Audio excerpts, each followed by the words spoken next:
Hello friends, இன்றைக்கி நம்ம வீடியோவில் எல்லா குழம்போடையும் எல்லா வெரைட்டி ரைஸோடையும் தொட்டு சாப்பிட்ற மாதிரியான ஒரு கத்திரிக்காய் ஃப்ரை ரெசிபி தாங்க. அது எப்படி செய்யணும்னு வாங்க வீடியோக்குள்ளே போய் பார்க்கலாம். அதுக்கு முன்னாடி இன்னும் சேனலை சப்ஸ்கிரைப் பண்ணாமல் பார்த்துட்டு இருந்தால் சப்ஸ்கிரைப் பண்ணிவிட்டு பக்கத்தில் இருக்க பெல் ஐக்கானை கிளிக் பண்ணுங்கள். இப்போ வாங்க வீடியோக்குள்ளே போய் பார்க்கலாம்.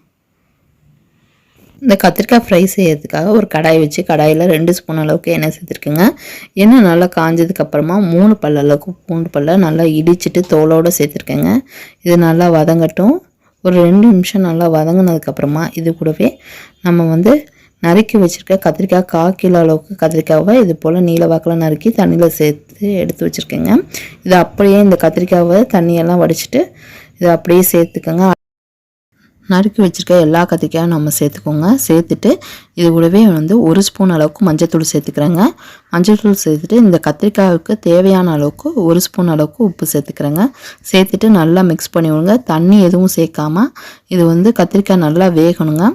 இந்த எண்ணெயில் வேகணும். அதுக்காக ஒரு 2 நிமிஷம் மட்டும் நம்ம லிட்டை போட்டு மூடி ஒரு 2 நிமிஷம் மட்டும் வேகட்டுங்க. ஒரு 2 நிமிஷம் கழிச்சு ஓப்பன் பண்ணி பார்த்தா கத்திரிக்காய் ஓரளவுக்கு வெந்து வந்துருச்சுங்க. இந்த ஸ்டேஜில் நம்ம தண்ணி எதுவுமே சேர்க்காமல் இந்த ஆவியிலே நல்லா வெந்துருச்சு. இந்த ஸ்டேஜில் நம்ம 1 ஸ்பூன் அளவுக்கு மிளகாய்த்தூள், 1 ஸ்பூன் அளவுக்கு சாம்பார் பொடி சேர்த்துக்கோங்க.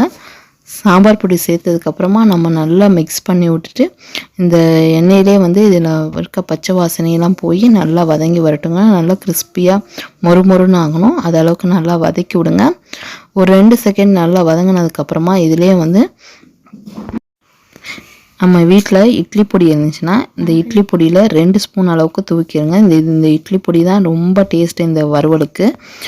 இதை கடைசியாக கொஞ்சம் வதங்கினதுக்கப்புறம் நம்ம சேர்த்தோம்னா நல்லா கிறிஸ்பியாக நல்லா மொறுமொறுன்னு அந்த வாயில் கடிப்படும் போது கத்திரிக்காய் ரொம்ப டேஸ்ட்டாக இருக்குங்க. இதை அப்படியே ஒரு செகண்ட் விட்டுட்டு அதை அப்படியே நல்லா பிரட்டி விட்டு நல்லா மொறுமொறுன்னு கிறிஸ்பியாக வர அளவுக்கு நல்லா வெந்ததுக்கப்புறம் பார்ப்போங்க. ஒரு 5 நிமிஷம் கழித்து ஓப்பன் பண்ணி பார்த்தா ரொம்ப கிறிஸ்பியாக மொறுமொறுன்னு ரொம்ப டேஸ்டியான கத்திரிக்காய் ஃப்ரை ரெடி ஆயிடுச்சு. இந்த கத்திரிக்காய் ஃப்ரை எல்லா வெரைட்டி ரைஸோட குழம்போடு வச்சு சாப்பிட்றதுக்கு ரொம்பவே நல்லாயிருக்கும். நீங்களும் வீட்டில் ட்ரை பண்ணி பாருங்கள். இந்த வீடியோ உங்களுக்கு பிடிச்சிருந்துச்சுன்னா லைக் பண்ணுங்கள், ஷேர் பண்ணுங்கள், சப்ஸ்கிரைப் பண்ணுங்கள்.